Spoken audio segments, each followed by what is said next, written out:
So I'm Jaedon Avey. I am a senior researcher at South Central Foundation, and I'm a clinical psychologist by training. I've been with South Central Foundation for about 7.5 years now, and I am the presenter on for today, looking at our identifying factors to aid Alaska Native American Indian people to quit smoking. And we've got a variety of, I'm one person among a very large project team. And this is actually going back to a NARCH 7 grant. And the original two co-PIs are Renee Robinson and Ken Thummel. But I'm presenting on the research today.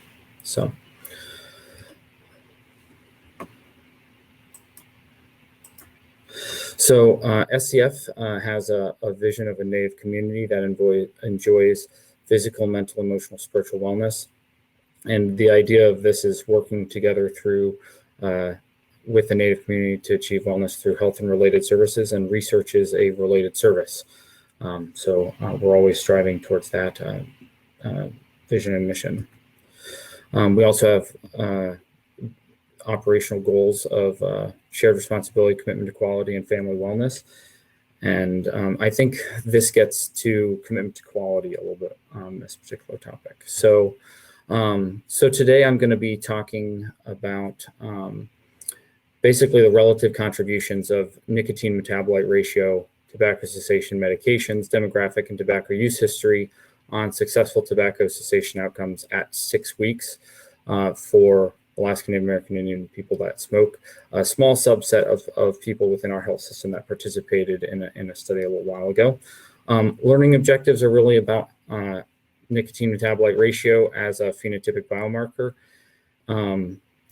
and just being able to discuss that a little bit, and then describe the process by which NMR could inform tobacco cessation medication selection. So just a little bit of background.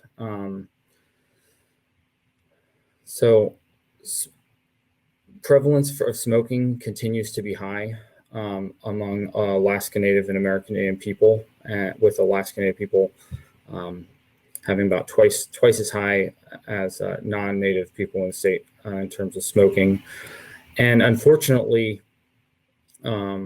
rates of smoking attributable deaths are much higher than for white people. And we're looking at a future grant. We put together a table that we didn't end up using, but it was published by Maori, and just indicating the gender and heritage disparities of smoking attributable deaths.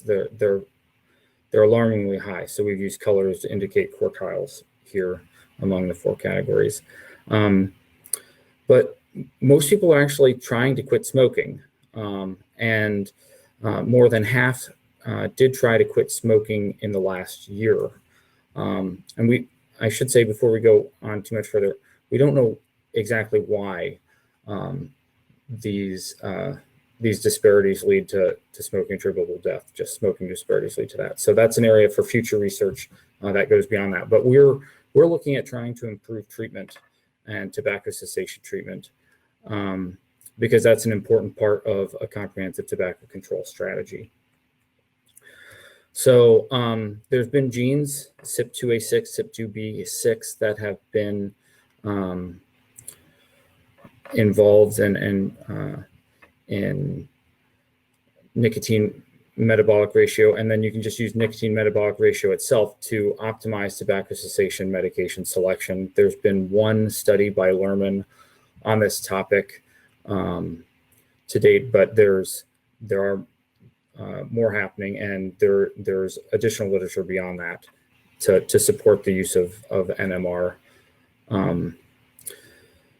But the idea is that pharmacogenetic testing, either genetic or using a biomarker such as nicotine metabolite ratio, could be an important component of a tobacco cessation program, and just informing the selection of medications. matching the right medication to the right person, right cessation agent. So, so just the three cessation agents, kind of classes of them that are used at our health system and ANTHC are nicotine replacement, varenicline, and bupropion. And nicotine replacement includes a patch, gum, lozenges, and we don't use it, but there's nasal sprays. Varenicline is the same thing as Chantix, and bupropion is the same as Zybran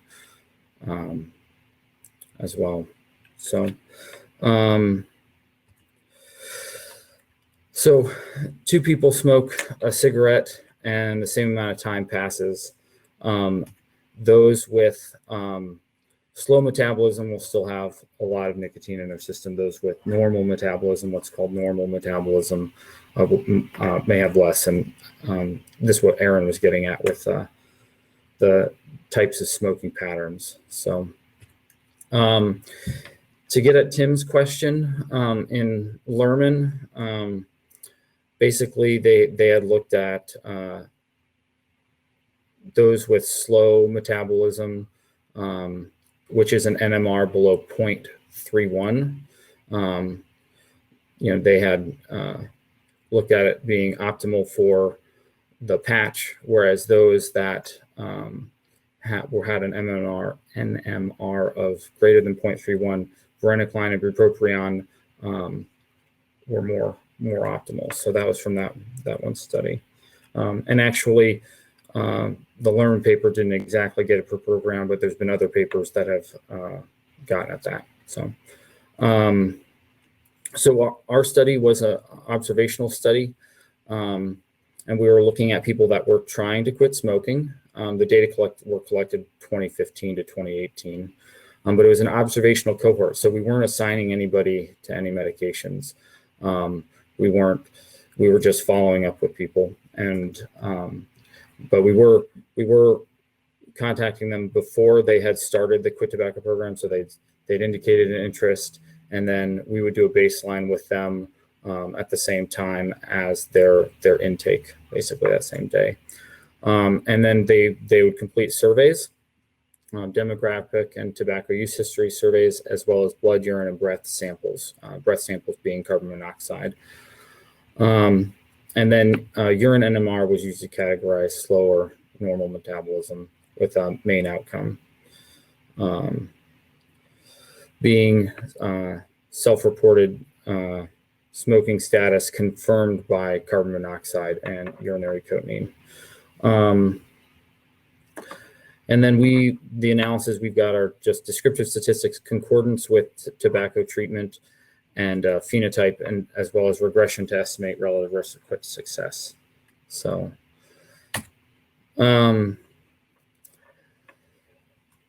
in terms of who participated in the study, we had 151 baseline participants that were mostly female, mostly living in a single-family home, condo, or duplex situation. Most had high school education or some college, and but most were lower income.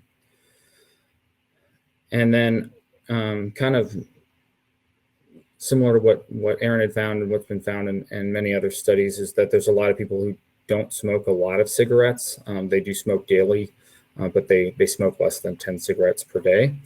And then we had found that most people, I guess I need to hit hide for you to see this. Let's see how do I do that? Okay. I didn't realize you guys have been seeing that. Most people were using NRT, nicotine replacement therapy. Most of the smokers were in their mid-40s. They started smoking near 30 years previous. Most of the time they did live with other smokers in their residence, and the people in their residence, and their carbon monoxide mean reading was 15. So there's different carbon monoxide readings used to categorize smokers versus non, but 15 is clearly in the smokers column. So, but we did have a lot of dropout. So let's see. We lost quite a few people to follow up at 6 weeks, and but there were just fairly minor differences. So we had 57% complete the 6 weeks, but some of the minor differences are here, just pulled from a table from a manuscript draft.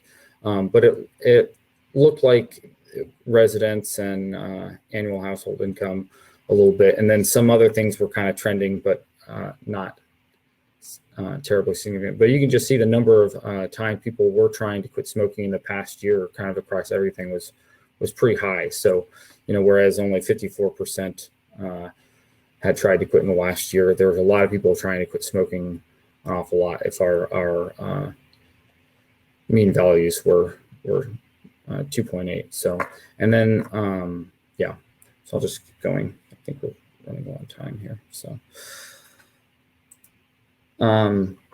We did take a look at concordance. So with nicotine replacement being the optimal therapy for slow metabolizers, and varenicline and bupropion being optimal therapy for normal metabolizers, really only found that about 41% were concordant with the optimal TC therapy, tobacco cessation therapy. So based on nicotine metabolite ratio, with just a lot of people on nicotine replacement therapy that really would be served by one of the other cessation options. So I feel like this was an important finding for our study. But again, this was, I should say, this was retrospective. So this was looking back. Again, nobody was assigned to any medications.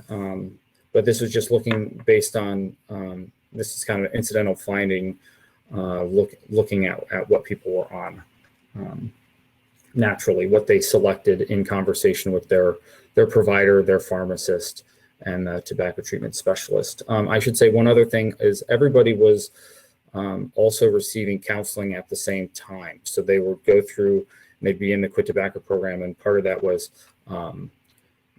medications, but part of that was also following up with a tobacco treatment specialist for counseling at various week marks. We did have some missing. I can't exactly remember why this was missing, but it was a fairly small number.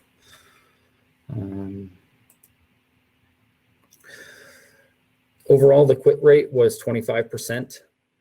And we're just looking at some univariate regression analyses. There's really wide unstable point estimates here, really wide confidence intervals. So there's not too much that we can glean from this. I think Aaron had some similar issues. We might pool some of our categories together as we move forward with analyses. But overall, these were not significant. I will say, we use the less than $10,000 income as our reference point, and I wonder if things might have been different if we used a different reference. But yeah, so none of these were terribly predictive.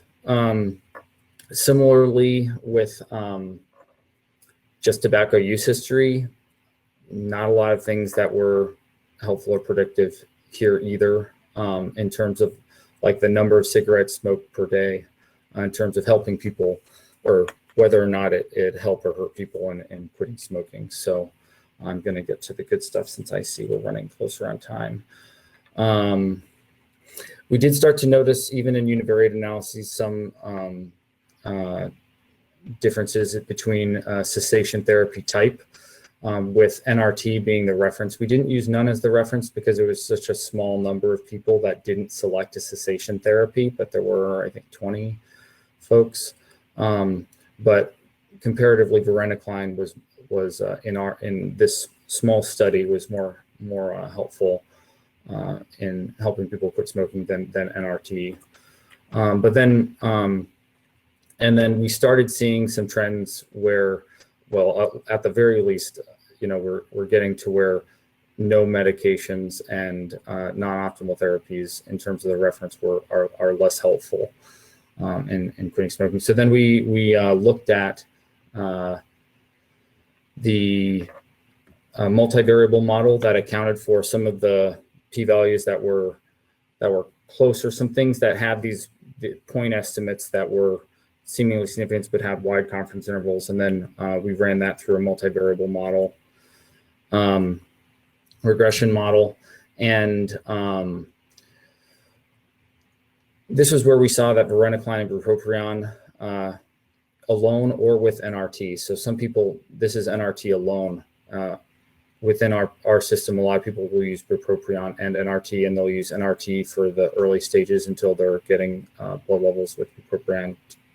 Those blood levels are getting higher, that those seem to be more helpful than NRT in helping people quit smoking. So this is a weird term, but the relative risk of quit success just means, you know, that likelihood of successfully quitting smoking. And then this was really our big outcome, was just looking at that idea that if people are on the optimal tobacco cessation therapy, that they're more likely to quit successfully. So in our sample, if you didn't take any tobacco cessation medications, the confidence interval still included 1, but it was much lower, 0.22, because the reference range using the optimal sample versus 0.44. So it could be phrased as less than, this was those on the non-optimal therapy were less than half as likely to quit than those on the optimal therapy. I just divided, you could also say it as those on the optimal therapy were more than twice as likely to quit than those on the non-optimal therapy. So again, this is observational data, but we're working in this direction. So of trying to match medications with folks. So we did have a lot of follow-up, loss to follow-up. So we did some imputation, and I'm not going to go into it greatly, but overall these, even with imputed data, they were supported, but the wide confidence intervals still are a thing. So we'll need to run a larger study in the future to understand this better. So I do want to just say, basically, in conclusion, we found associations between quit success and tobacco cessation medication, as well as medication NMR phenotype concordance. And hopefully I've addressed these learning objectives. So I'm happy to answer questions. I don't, I'll look at the time here momentarily. So, but thank you for participating today. Okay. So, thank you, Jaedon. If anyone has any questions, they could write them in the question and answer tab, and I'll read them out to you. Okay.